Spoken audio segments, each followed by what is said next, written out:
Alright, how's it going? So, as you might know, Mortimer J. Adler, this fine fella right here, created basically a Western canon and published with some help of some other people whose names I don't know.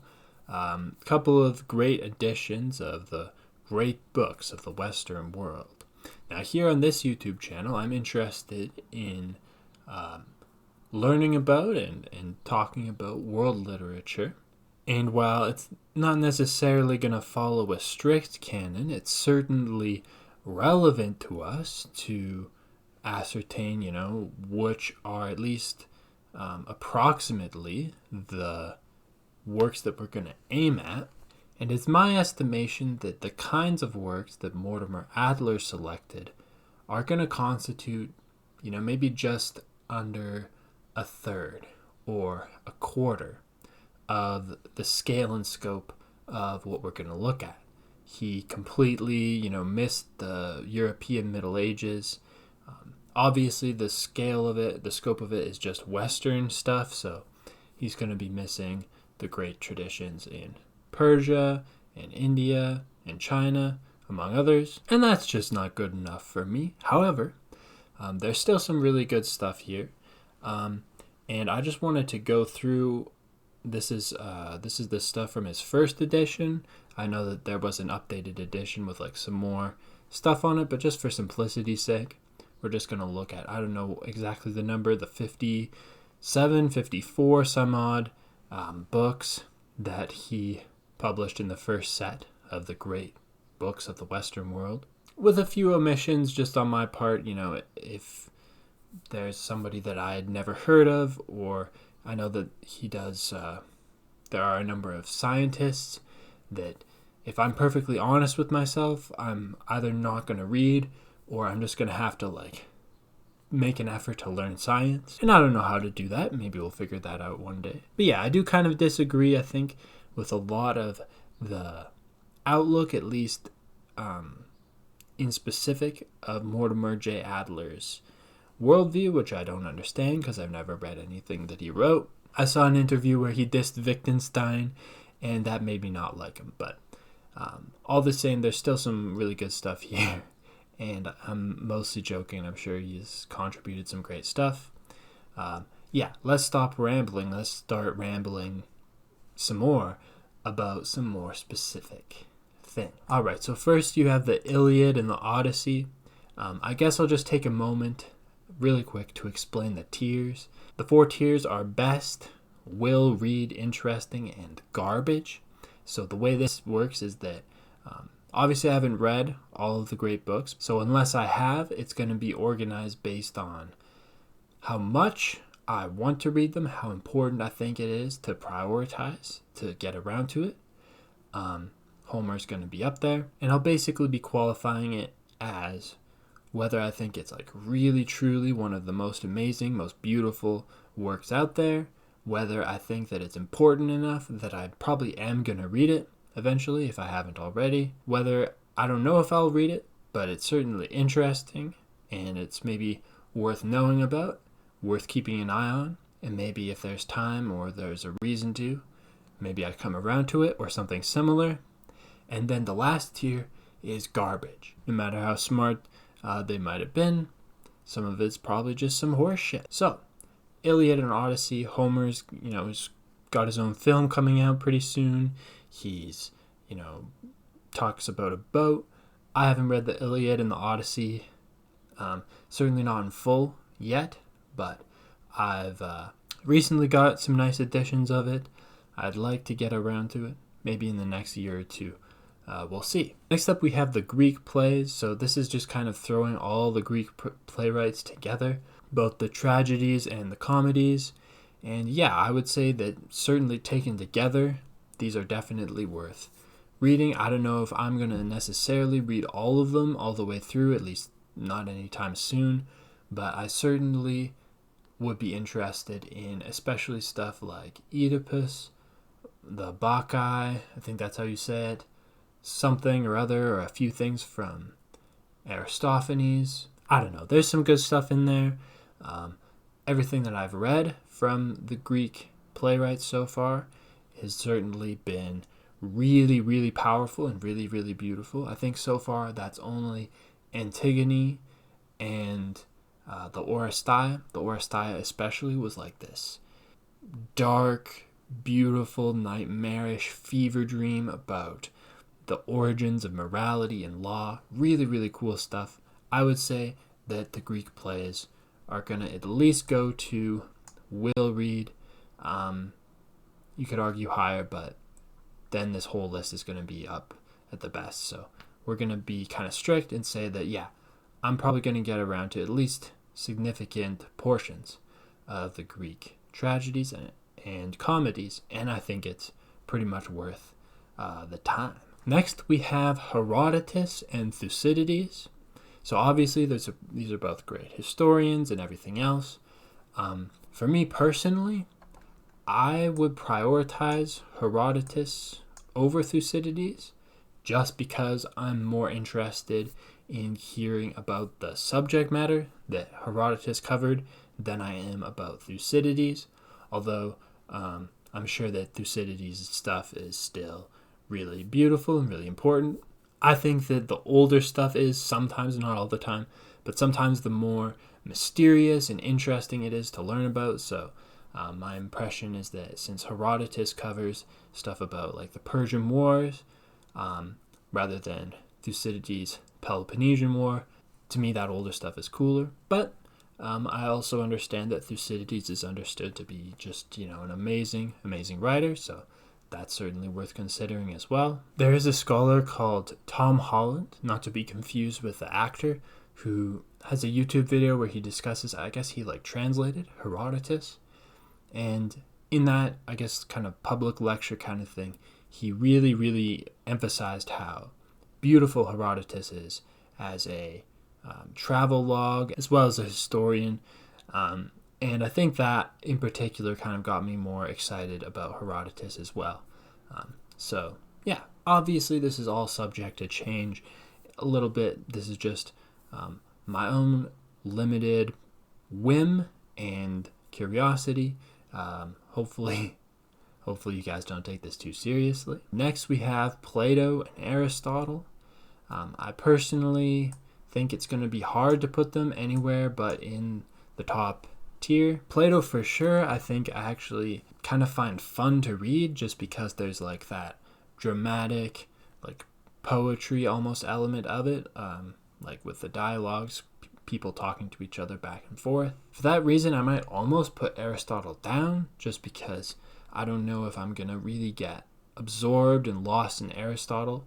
If I'm completely honest, I'm probably not going to have, unless I just choose to devote all my time or a bunch of my time to studying philosophy, I'm not really going to get that much out of, maybe I could do Plato and Aristotle, but then just based on my experience of how taxing it is to really actually understand a philosophical text, completely understanding both Plato and Aristotle, as far as I'm concerned, that's going to take at least a couple of years to do it properly. And, a couple of years is it's a decent chunk of time. So I'm not saying that Aristotle isn't, one of the greatest ever. I'm certainly going to, I did have to read a bit of Aristotle for school once. I didn't quite understand it, even in the slightest. But ironically, I'd be interested in Mortimer J. Adler's Aristotle for Everybody, even though I said that I didn't like that guy, as a way to kind of get your foot in the door and maybe start to understand at least some of the very broad strokes and some of the basics of Aristotle. I guess kind of the point of this whole Western, great conversation, this was, is that addressing some of the later writers is going to be more interesting and more fulfilling if you're familiar with some of the principles of Plato and Aristotle. And that's also going to be true for the Islamic world as well, which I'll also be interested in studying a bit in the future. So that would increase the importance of Aristotle as well. All right, so then we've got some physicians. We've got Galen and Hippocrates. I know almost nothing about these people other than it's kind of about medicine. It's certainly at least interesting. I know that, we've made a lot of advances, and a lot of what they had to say is going to be out of date. However, looking at an understanding of the human body from a place of like basic observation, like without microscopes and without like the knowledge of modern science, for a lot of us who aren't trained in medicine, that's also the starting point that we're coming from. And so even though, there's probably a lot to be taken with a grain of salt, even just their methods of thinking are probably like worth our time to consider. I think since Galen's name is shorter, it might be possible that I'd somewhat prioritize just looking at some of the works of Galen at least. But I don't think that it's quite high enough on my own personal interest to constitute going into the category of that I'll certainly read it. I don't think I would prioritize it over Thucydides, for example. So it is going to go in the interesting category, but already stuff in the interesting category, I mean, this is supposed to be, whatever, the best of Europe and Greece and whatever else. So no shade on Galen and Hippocrates. All right, I'm pretty much going to say the same with Archimedes and Euclid. It's probably going to be worth at least glancing at some of that stuff at some point. I do have, certainly currently, much more of a bias towards like whatever philosophy, but even more than that, like poetry and stuff like that. So balancing it out with some understanding of science is going to be really important. But the reality is that unless something changes, I'm just not going to have the time or the understanding or the patience to actually properly learn this stuff in all that much detail. Trying to do all of this at once, trying to look at different books from different time periods and different cultures and everything else, as fun as personally I think it is, especially to just learn about it, at least for me, in my circumstance, I think that there does have to be a certain humility about like the limits of what can be understood in a given year by even a given person across a single lifetime. But Euclid is fun to say, so you never know. Maybe you could always read Euclid. Okay, who is this? Lucretius? I can hardly read that text. I'm guessing... Oh, I see. This is Lucretius on the Nature of Things. I believe that Salmonella Academy might possibly have made a video about this very text, or a similar one. I believe this is an early attempt at an encyclopedia. I recently found this book, The Ultimate Ambition in the Arts of Erudition, a compendium of knowledge from the classical Islamic world. So this, I think, is a comparable text, where, again, this guy, I'm going to butcher this, Shihab al-Din al-Nuwairi,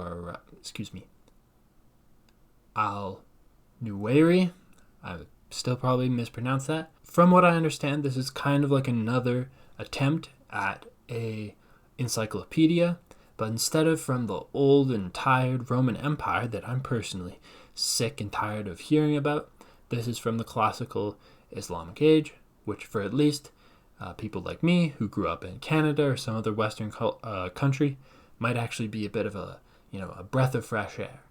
And that's why I'm personally more interested in something like this rather than Lucretius. But I still think it's an interesting and an admirable thing to try to grapple with writing a text about everything all at once. There's even a movie about that, which is like a pretty good movie, so probably the book is just as good. So yeah, it's still interesting. I'm probably not going to read it anytime soon, if we're honest. This is Epictetus, I believe. Certainly not the first philosopher on the list of what I'm going to read. I actually don't even know who he is or what he talked about. So he's going in the interesting category, only because I'd still be interested to actually learn what in blue hell he was even on about. But I don't really have a strong interest in that at the moment. Next, we have Marcus Aurelius Meditations. All right. So this might be an unpopular opinion, but in my estimation, Marcus Aurelius's Meditations is the single most overrated book of all time. This is going in the garbage category, where it belongs. I actually don't understand the appeal of this very trite and simplistic thinking solemn man. Marcus Aurelius, I'm sure he was a great guy. I'm sure he was a great king or emperor or whatever. But when you're going up against Plato and the Greek playwrights and the Iliad and the Odyssey and all the other people on this list that we'll get to, I just believe that personally, I believe that Marcus Aurelius was boring, and everything that he says, all that wisdom in his book can be found everywhere else. Can be found in pretty much any other like great famous text. Like for example, if you compare Marcus Aurelius to Lao Tzu, right? Like the Meditations compared to the Tao Te Ching, it's kind of the same stuff, except the Tao Te Ching is a little bit more rich and beautiful and just seems to have more insight packed into every line, whereas Marcus Aurelius, this is just him after a long day, kind of just reflecting personally. Still, it's cool insight and whatever, but it just isn't at the level of this other stuff. I don't want to hear about it again. We're going to do a video on why this book is overrated eventually. We'll see. Next, we have the Aeneid.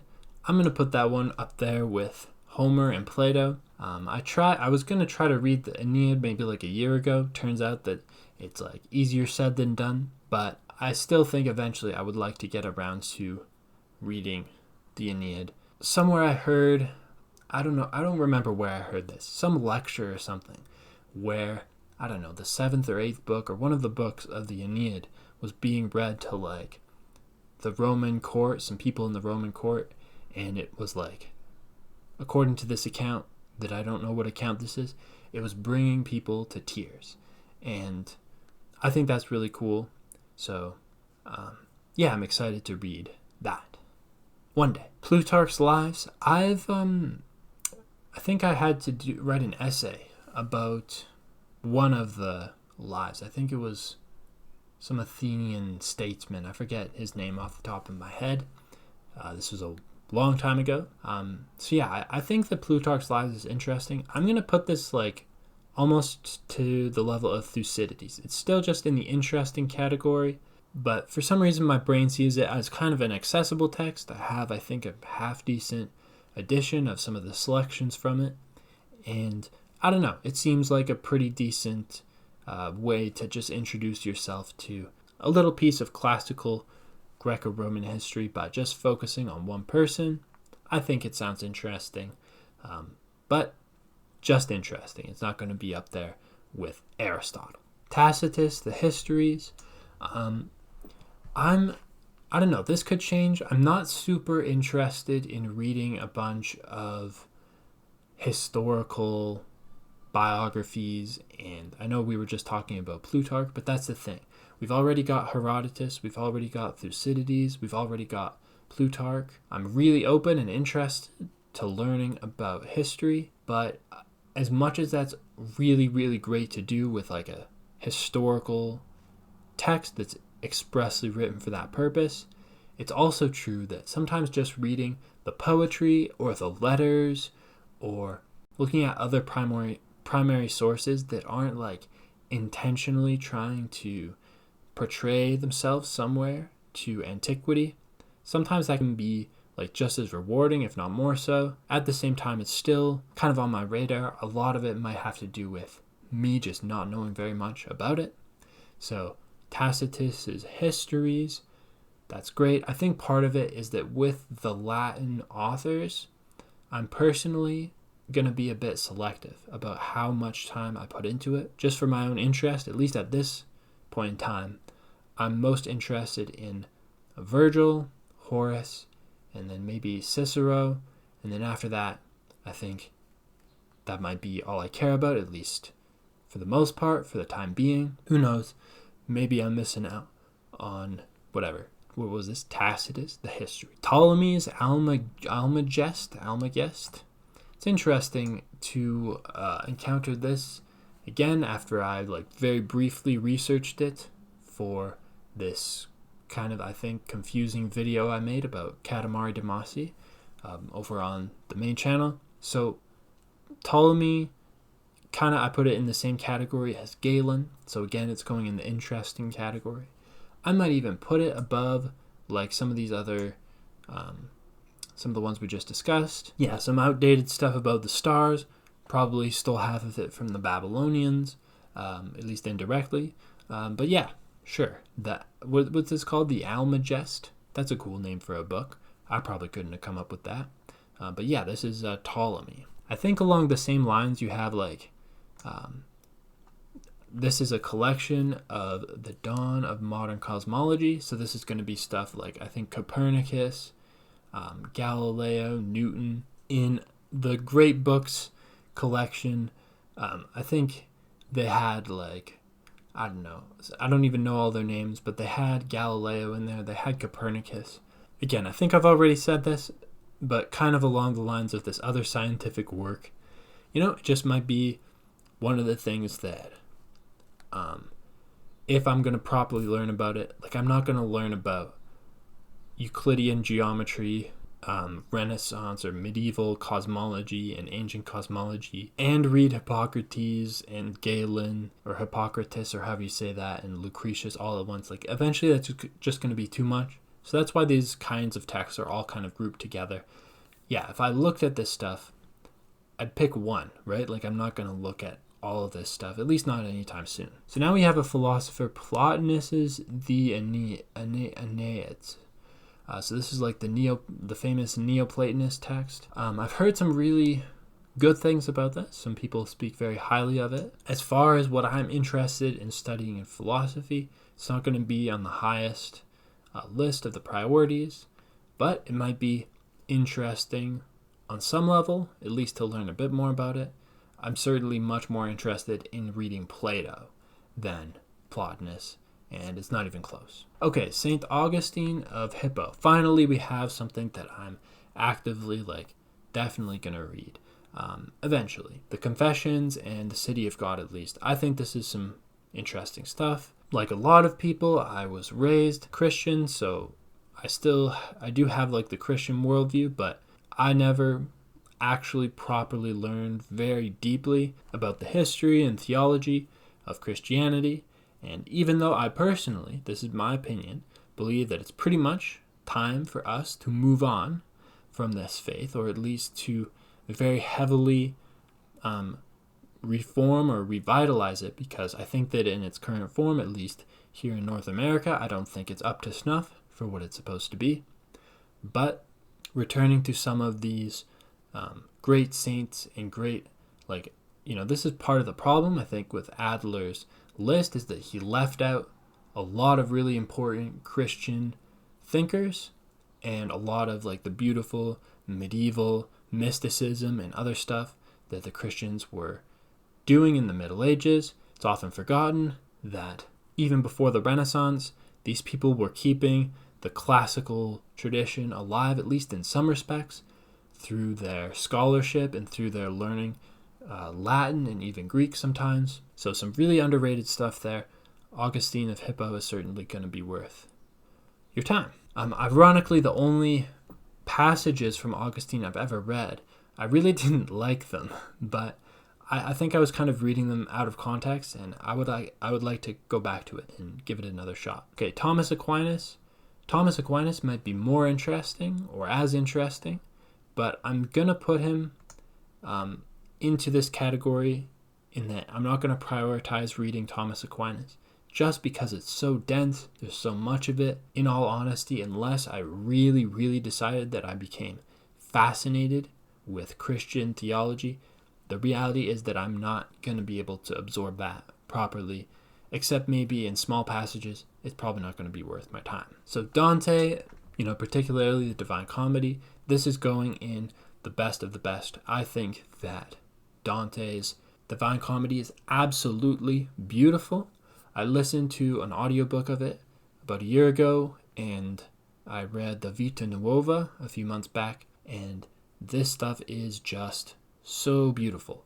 The way I would describe the experience of reading the Divine Comedy is that on every page, in every canto, and in every stanza, almost down to the level of like every single word, there is like a punch and a fire behind it, so that just within our limitations as humans is pretty much necessary for, at least in my experience, the first time through, for you to pretty much like stop paying attention to at least like half or more of the stanzas when you're just reading it all the way through, because each one contains such a powerful and moving, and sometimes in certain sections it might be like scholarly and complex, and other times it might be dark and, emotional, hard to come to terms with. It just becomes overwhelming, so that you just have to be selective as to which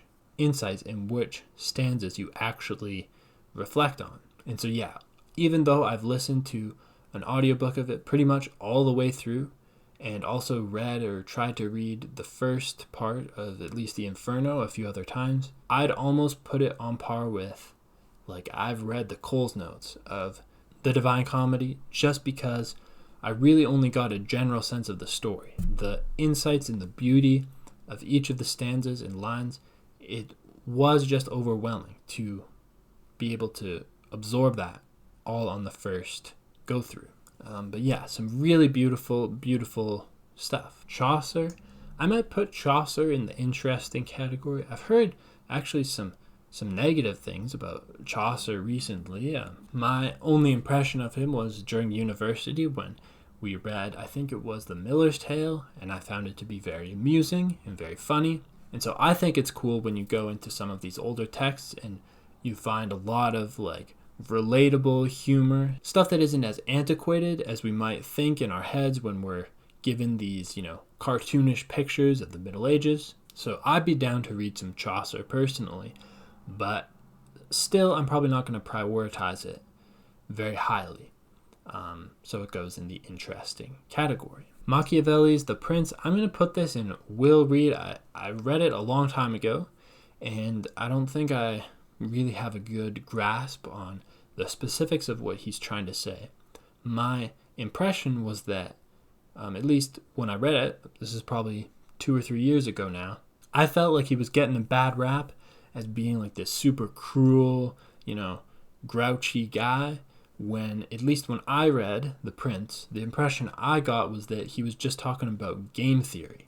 And I didn't see anything wrong with that. But, I don't really remember very many of the specific insights of what Machiavelli was talking about. I could see myself returning to this text at some point just because A, it's kind of short, and B, there is a part of me that does really resonate with like game theory and the importance of it and things like that. So I think that it's worth spending time with. Also, I think this is not very well known, but there's other stuff that Machiavelli wrote, including I think like plays and stuff. And I think that would be interesting to look at, like just to see what some people maybe don't, because everybody maybe knows or has at least heard of The Prince, but what about his poetry? What about his letters?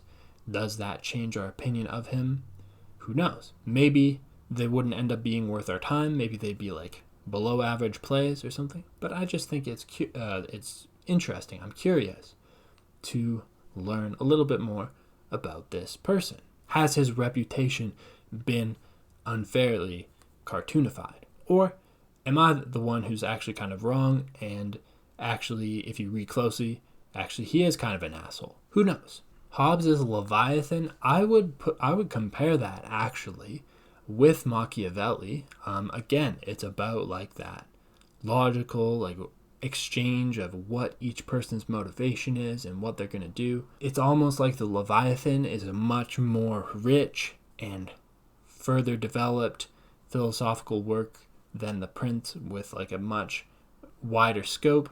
but it's still almost got kind of the same vibe to it a little bit. I had a philosophy professor back in university who basically saw this book, at least at times it seemed like he quoted it kind of like the Bible. So I kind of, I ended up buying it for that reason. Would I ever read this front to back? That's another question. But I could certainly see myself returning to it at some point, to some degree. Francois Rabelais, and I guess, his most famous work, or kind of his only famous work, to my knowledge, is Gargantua and Pantagruel. Currently, I'm reading through this as we speak, so it's going in the will read category.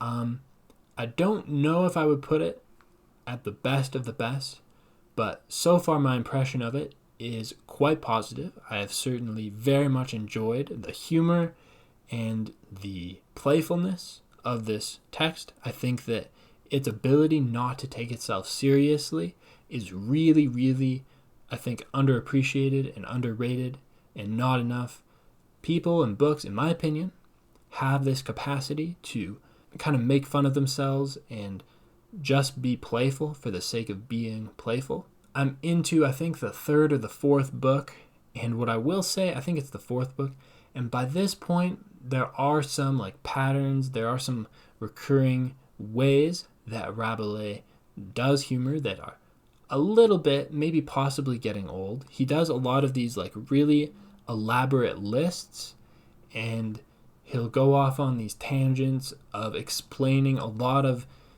quite silly details of the things and the people that are being talked about in the story, often at the expense of progressing the plot. And while I think that's really, really funny, especially the first 23 times, the fact that he continues to not make the same joke, but sort of make the same or similar kinds of jokes, maybe it's more forgivable if you consider that each of these 5 books of Gargantua and Pantagruel were written at different times, and it sort of seems like he's responding to an audience that was enjoying it and wanted more, so that kind of makes sense.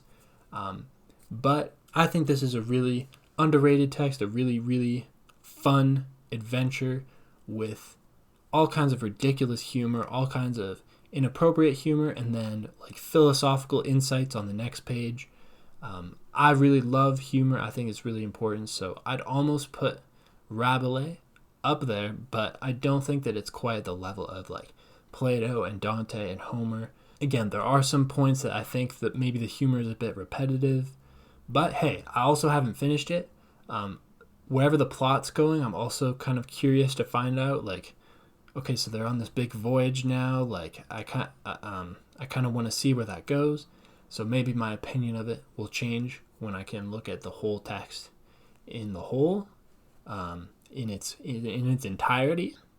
I think that's maybe more likely how you'd phrase that, but yeah, definitely, if you haven't heard of this, Rabelais' Gargantua and Pantagruel, you're missing out, because this might just be one of the funniest things on the list here. Okay, Michel, I probably butchered that, de Montaigne's essays.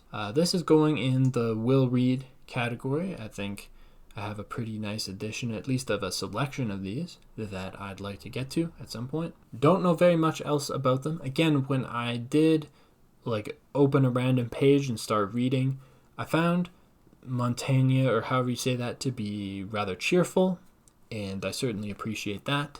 I'll return to it eventually, but yeah, it's certainly very interesting. But it's more than interesting, because it's not just going in the interesting category, if you understand what I mean. Okay, Shakespeare is probably going to have to go in the best category.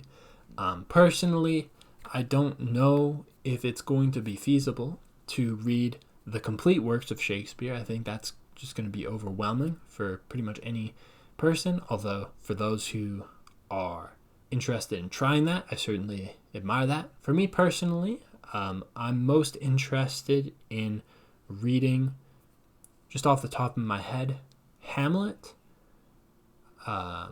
Is it called The Winter's Tale? A Midsummer Night's Dream? The Tempest?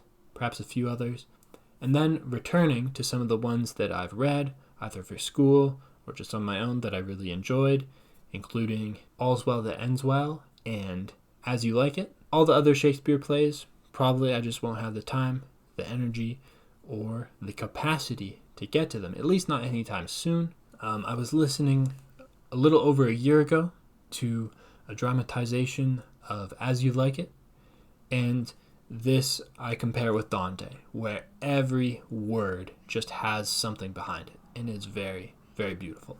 Okay, Don Quixote. This is another book that I really, really think is amazing. I've not read very much of it. I've kind of learned the gist of the story and read kind of the beginning and the end of it, but I would like to read it all the way through. Maybe you could argue that it's kind of similar or in the same vein as Gargantua and Pantagruel, and maybe it belongs kind of at that same level. I'm going to put it here for now. I've prioritized it quite heavily, not only because of its entertaining and humor elements that I've certainly gotten a taste of, but also the premise of the story I think is really, really philosophically and culturally important, especially like in our day and age. Don Quixote is a man who is absorbed in media. He's absorbed in fairy tales and chivalric romances in just the same way that the majority of us are absorbed in Hollywood movies or video games, or at least have been at some point to some degree. And Don Quixote's exploration and response to that, I think, could be very insightful and very relevant to us who are kind of struggling with, I think, pretty similar problems of being overwhelmed and delusioned by media. And so I think that's an important text for our time, as well as it being just really funny and obviously being considered very formative and well made. But when I return to it, maybe depending on what translation I look at it, would I really compare it to Dante? Who knows? We'll see. So maybe it's like in between, to be determined, whether it's high, worth reading, or low, best of the best. We'll see. Francis Bacon, I think this should go in interesting. I've read a few of some of the essays that he wrote because they're very short. I think that he was a smart guy. I at least from the little that I've seen, I don't see how his insights are overly groundbreaking, but I certainly kind of agreed with whatever he might have been saying about, I don't know, education or whatever I was reading at the time. I think it could be a worthwhile exercise to read some Francis Bacon. Maybe you could argue it's up there with Thomas Hobbes, but I'm not overly enthusiastic about it.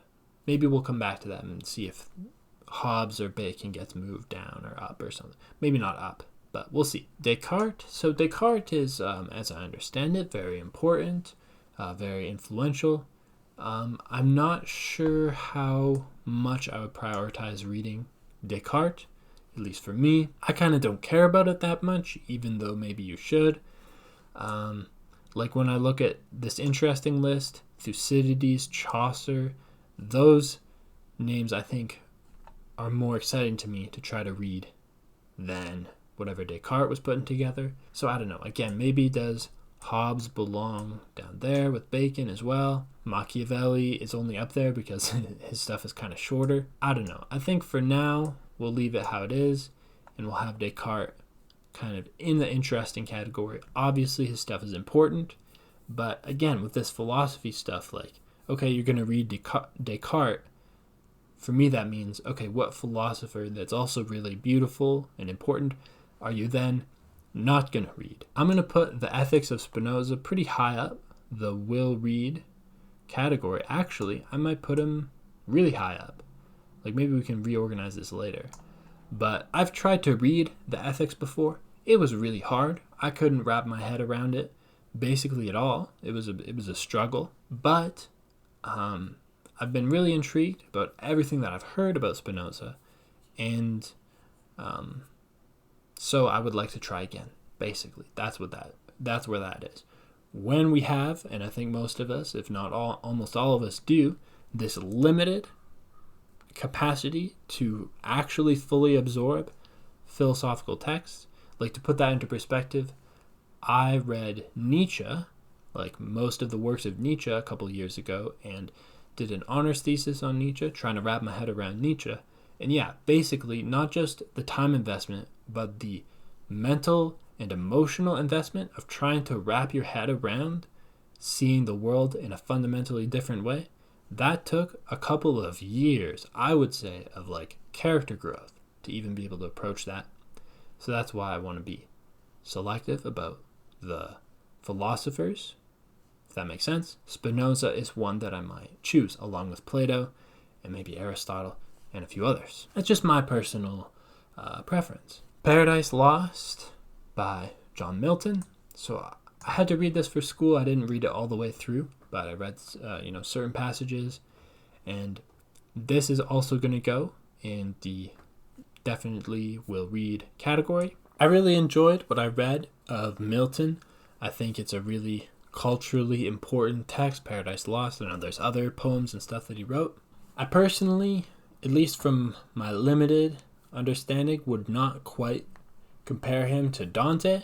I don't think he's quite on Dante's level, in my opinion, but I could be wrong. He's certainly got some pretty cool stuff going on. Obviously, his character of Satan is like really, really fascinating and really important for our culture. Yeah, you can't go wrong with Paradise Lost. Also, sorry if you heard me knock my desk. That's neither here nor there. I'm sure you'll forgive me. But these illustrations that you see, I think that's what this illustration is in this little tiny box. This great illustrator, Gustave Doré, made some great illustrations of lots of these and similar pieces of literature. And obviously, he's a very, very talented illustrator. I think he did do stuff for Gargantua and Pantagruel. But my personal opinion is that his illustration style didn't quite match Gargantua and Pantagruel. However, it does match Dante. I'm actually remembering it was Dante that he drew. And I think he did Paradise Lost as well, or he started to. I feel like those big, grand, biblical stories really, really suit his dark and striking images, where Gargantua and Pantagruel maybe could have used something a little bit more playful. That's my opinion anyway. Okay, next we have Blaise Pascal. So I don't think Pascal is necessarily that important or interesting compared to a lot of these other texts. I'm going to put it in the will read category just because his style and his thinking has been compared to Nietzsche. And as I mentioned, I read a lot of Nietzsche. I'm really interested in that. So I feel like it could be a good exploration to read something similar from somebody who comes, I think, from a much more Christian perspective than Nietzsche. I do have a copy of, how do you say this? Pensées, or however you say that. And I have read a few of the aphorisms in it. I found them interesting. I found them quite thought-provoking, and I was even marking them about me wanting to come back to them. So that's why it's here. But I'll fully acknowledge and admit that for many people, Pascal may not be as important as Thucydides or whatever else. Okay, what is this? Treatise on Light, and I don't actually even know the name of this person. Christian, and then I don't know how to say this or read this, Bouguignon. I'm going to put this again with the other science texts, right, for the same reason that we discussed earlier. The only reason I even selected it here, because there were other scientists and chemists and stuff that Mortimer Adler had selected that I kind of just didn't bother with.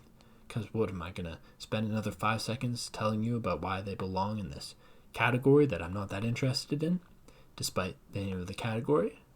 The fact that this was a treatise on light intrigued me just because I had been reading earlier this year about Goethe and his treatise on light and how he was not very accepted in the scientific community for his ideas about light. from what I can understand, this might have been for good reason. So I might be interested in another philosopher's understanding of the light. Next we have John Locke. I'm going to be honest, he's going to go in the interesting category. I'm not going to have anything interesting to say about Locke or Berkeley, so they're going in this category. Just suffice it to say that I don't know very much about them, and there's nothing I can say about them that you can't find on Wikipedia, right? David Hume. This one I'd like to read, though. I haven't read anything from Hume yet, but while I don't think I'm going to have the time or capacity to fully or deeply understand what Hume is doing, I think that I think it's this book, The Inquiry Concerning Human Understanding. I think that at least perusing that might be worthwhile. Sometimes the more systematic philosophers aren't really very well understood by me, so I think it could be a good exercise to try to grapple with that at least a little bit, and I might put them above Bacon and Hobbes at least. So yeah, maybe we'll come back to organizing them later. Gulliver's Travels, I might put this in will read, or at least high interesting, low will read.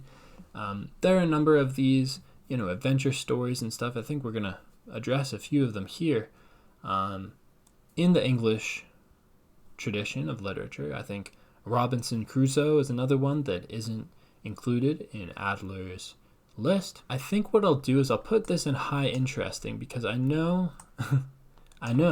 that this is hard to read, but this is Tristram Shandy by Lawrence Stern. This is another, I think, very influential, informative English novel, and I might be a little bit more interested in that one. Tom Jones, I've also heard, I think, variously some good things about, so I might put that up there with Gulliver's Travels. Is there another one? John Bunyan. There's other ones out there. I'm not very well versed in this part of the English world literature, the early novels in English. Haven't learned very much about it yet, but I think it's probably worth spending some time with. Another author that I think should maybe possibly be represented here is Sir Walter Scott. Ivanhoe, Something About Somebody's Wife, some other names of some other novels that I heard are pretty good. Okay, what is this? Montesquieu, Spirit of the Laws. Okay, straight up, I'm probably not going to read this.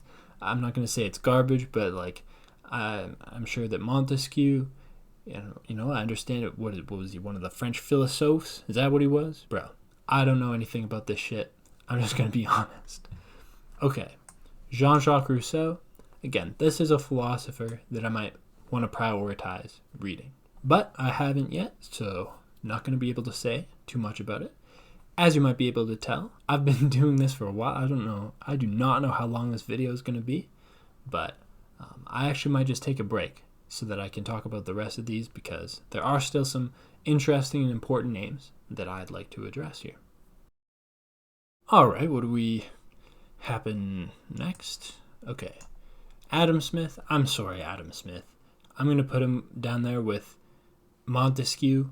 Maybe it's more likely I'd read them than Aquinas, just because I pretty much consider Aquinas to almost be inaccessible just because of the size of the Summa Theologica, but maybe I'm just wrong. Maybe I'd have to really focus on that. Either way, Adam Smith, he did write this book called A Theory of Moral Sentiments, which might be a little bit more interesting to me personally than Wealth of Nations. At the same time, maybe Wealth of Nations would expand my horizons a little more. At the same time, maybe I don't give a shit, right? Like, look how many other things there are already to read, and we haven't even touched upon the other traditions in China and India and Arabia and Persia and all throughout the world that I'm also equally interested in. So really, a guy like Adam Smith probably is going to fall by the wayside when it's all said and done, which hopefully doesn't happen for a couple more decades at least, in my case. But in any case, moving on to, who is this? John Bunyan? Sorry, it's not John Bunyan. That's Edward Gibbon. Same thing, really. He wrote a book about the decline and the fall of the Roman Empire. I don't know very much about it, but just on, a quick Google search, since I found it on Mortimer Adler's list there, I understand that it's probably a very important, very good, or at least high quality, like beautiful historical work. Maybe if it was about something other than the Roman Empire, I'd consider reading it. Maybe I will read it one day. So I don't know. Maybe I should put it above these people I said that I just said I wouldn't read. Maybe I put it above Tacitus. Who knows? I can't really provide very much else insight about it. Another almost similar book that I saw when kind of researching this was, I think that's James Boswell's Life of Samuel Johnson. I'm ignorant to this, but this must be some kind of very influential biography. So yeah, I might put that right up there with whatever, James Gibbon or Justin Gibbon, or what was this, Edward Gibbon, whoever that was. Okay, Immanuel Kant. Kant might be another philosopher that I end up trying to frame some way where in my lifetime I can try to grapple with it. Probably not for many years, to be honest. This might be something I would work up to later on in my life. But I think that with certain big names like Plato and Aristotle and Kant, the rewards for putting in that time to learn at least the broad strokes of their philosophy might end up being worth it. So I might do something about trying to address Kant one day. We'll see. Okay, the American State Papers. I think I have a copy of this, and I think this is also something to do with like the Federalists or some similar documents about, this would be like the what do you call it, the Declaration of Independence, whatever amendments there were, the Constitution, stuff like that. I'm not American, but even so, I hear about this stuff all the time, and I feel like, especially given that politics seems to be, quite tumultuous and perhaps relevant to people's lives, perhaps having at least a basic grasp of what these texts were on about might be worthwhile. Learning about the historical context in which they were created, I can see the merit in that. And I also kind of hope, at least, that some of them might be kind of short. So I'll probably look at that eventually, maybe not. Maybe I'll forget about it, but we'll see. John Stuart Mill on Liberty. This is going to be the next philosopher that's going to go in the garbage category. Mill, I'm sure he was a great guy. I get the impression that he had some good intentions. I think he said some pretty nice things about women, especially considering his time. However, I also think that the ideas of John Stuart Mill and what's that other guy's name? Jeremy Bentham, even William James almost to some extent. I think this might be a waste of our time. Or not a waste of our time, but a destruction of our minds and our world. I think that utilitarianism is pretty much a poison. This painting of Mill makes him look like a Sith Lord, and I personally find that fitting. If we don't survive as a species to 2200 CE, personally, I blame him. So that's John Stuart Mill. Antoine Lavoisier, I believe this guy's a chemist. I'm not going to put that in the garbage category, but to be honest, I'm probably not going to read it.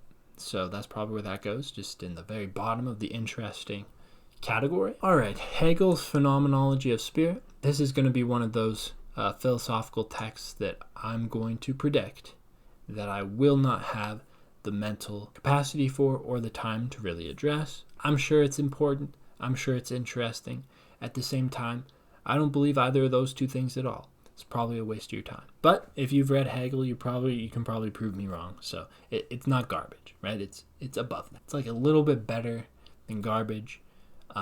Goethe, personally, I find Goethe to be my favorite author, or close to it. Mortimer Adler included Faust, and I hope he included part 2 of Faust as well, but it might have just been part 1. I think that a selection of Goethe's works should be essential if you're going to talk about, the greatest things ever written in Europe. The reason I say this is because I find Goethe to be so deeply loving and so deeply cheerful, while at the same time not having a shred of weakness or naivety from the place that he's coming from. A lot of the authors on this list don't come from a place of naivety. They have a lot of power and insight and beauty behind what they're saying. Some of them do take that in a more playful direction, like Francois Rabelais did, or Chaucer, or Cervantes, etc. But at least to my understanding, and part of it might be our closeness in time with Goethe, where I can maybe pick up on this a little easier without being silly, without being naive or stupid. The beauty and the optimism and the joyousness of Goethe's writings is close to, at least from what I've read so far, unparalleled, and I really, really love Goethe's stuff. I'm looking to read Faust, part 1 and 2, sometime in the next year or two, but I've also been working through some of his other novels. You may have seen the tier list we did on all the characters in Wilhelm Meister's Apprenticeship. I'd love to get my hands on the sequel. I think that's a little bit harder to do in English, but also some of his plays, his lyric poetry.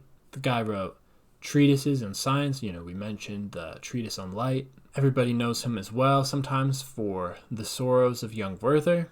And I've also read that. Here's actually kind of an interesting film adaptation I saw recently as well of Werther. But I don't even think that as beautiful and quite moving as that novel is, I personally don't think it compares to Faust or even like Wilhelm Meister's Apprenticeship, in my opinion, for the most part. Sometimes Wilhelm Meister's Apprenticeship almost seems like it's rambling on a bit, where Werther might be a little bit more concise. But anyway, the works of Goethe, just all of them, very, very beautiful stuff. I know I'm putting it above Homer, but that is kind of more my own bias and my own interest. But this stuff is really cool. And yeah, it's pretty good. Maybe that's just how I feel now. But moving on to Moby Dick. Moby Dick, probably I'd like to read that one day. We'll see if that ever happens. Maybe I'll put it above Tristram Shandy. If I was going to try to get into a really long novel like that, I might pick Moby Dick over Tristram Shandy right now. But the other thing is, the limitation with this list, I also want to look beyond just Mortimer Adler's list. There's more recent stuff that I might be interested in. There's also stuff from around the world, the Chinese classic novels, The Tale of Genji, etc., etc. But Moby Dick is still probably intriguing. Maybe I'll at least try it, see if I like it. Charles Darwin's Origin of Species. I don't know if I'd prioritize. I don't know if I'd prioritize this very much personally. I did read kind of his introduction to this, and it was interesting because he spends, I don't know if it's the first chapter or the preface or whatever it is, just elaborating all the other people who have talked about the theory of whatever natural selection or evolution before him. And he has quite a scholarly list and kind of explanation of how this idea developed before him. So we always remember Darwin as being, I'm sure his contribution was either importantly unique or at least it just became remembered, but there were other people talking about a lot of this other stuff. Is it worth trying to wrap my head around that? Get into biology? I think biology is cool. Out of all of the sciences, that might be at least from my perspective, the most accessible and perhaps one of the most interesting sciences.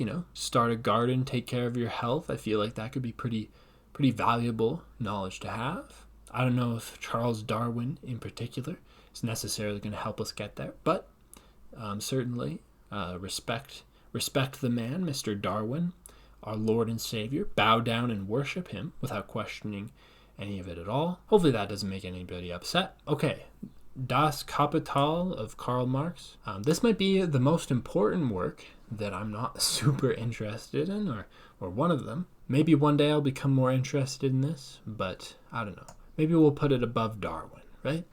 Maybe one day we'll read some Marx. All right, Leo Tolstoy's War and Peace. I'd like to read this one day. In fact, I might prioritize it above lots of this stuff. I might prioritize it above Augustine, right? Paradise Lost as well. And Aristotle. And Herodotus. This might go way up there. Yeah, I'm actually going to put way up there. right? The only reason Rabelais is higher is because I'm reading it currently. From what I've heard about Tolstoy, War and Peace in particular is something I'm really interested in reading. I think I also have something about like his confessions or a piece of his autobiography. That's intriguing as well. The Brothers Karamazov. Okay, so of all the great authors and all the great novelists, Dostoevsky is the one that I'm interested in the least. For some reason, there's just a number of really, really famous, really, really important books that for some reason I just don't want to read. And at least unless something changes, I'm probably not going to. I don't want to. I would put, for example, Kafka in that category. I don't really know why. I just don't feel like, you can't read everything. And I guess I've, at least for now, kind of decided that Dostoevsky and Kafka, perhaps among others, are just, I'm just not going to put in the time. Again, we'll see if that changes one day. I'm sure it would be worth my while if I did try to read The Brothers Karamazov. What I will say is that part of the reason why I'm not super excited to read something like Dostoevsky is because I understand it to be very, very grim and very dark. And while I do think it's really important to be able to address some of those darker things and have, confrontations with the scary parts of life in literature, because it's a safe place to explore it. I really appreciate, for example, when Dante goes into some darker themes, especially in the Inferno, for example. But whatever I've heard of the worldview of Dostoevsky so far, for whatever reason, it just rubs me the wrong way. I'm sure that that's because I'm not nearly as insightful and well put together, or at least wise or whatever, as he was. But considering what I said about Goethe, how I really, really appreciate the capacity to explore joyousness, especially nowadays when we've just gone through the 20th century and a lot of the writing that we have access to now is really depressing and really sad. Personally, that is not something that with my personality and my interests that I easily resonate with. I've certainly encountered dark stories and dark themes that fascinate me. And, I've enjoyed a few horror movies and darker ideas before. Of course, that's required pretty much if you're going to seriously address world literature. However, I don't know. For some reason, Dostoevsky in particular just doesn't interest me. I don't know why, but yeah, certainly subject to change. Maybe I'll put him higher. Maybe I'll put him there with Marx. Who knows? Okay. William James, despite his, I think, positive opinion of John Stuart Mill, which is certainly a negative attribute in any respectable person, I do think that certainly the works on psychology of William James are really interesting. I don't know if I'd put them super high on the interest list. I might put them up there with like Chaucer. I did read Pragmatism. I kind of forget almost everything about it. I really liked Pragmatism when I first read it, but now a few years later that I sort of maybe see some similarities with pragmatism and utilitarianism, and I'm now really skeptical about that, but maybe if I read it again, I'd be able to learn more about it and understand that a bit better. But yeah, certainly William James, his writings on psychology, actually, interestingly enough, out of all of like the editions of Mortimer Adler's like great books of the Western world set, William James's Principles of Psychology is the only one that I actually have. So there you go, I guess maybe I can turn to that one day. Right, and Sigmund Freud is garbage. So with that out of the way, this was a pretty long video. It's probably, even after I edit it, it's probably going to be over an hour. I think we'll just leave it like that. I know that, maybe some of you have enjoyed putting this on in the background, and hopefully you got something out of it. I already thought I tried to trim down the list a little bit and not use the second edition that would have had more stuff to go through. I guess we'll not worry about reorganizing Hobbes and Bacon.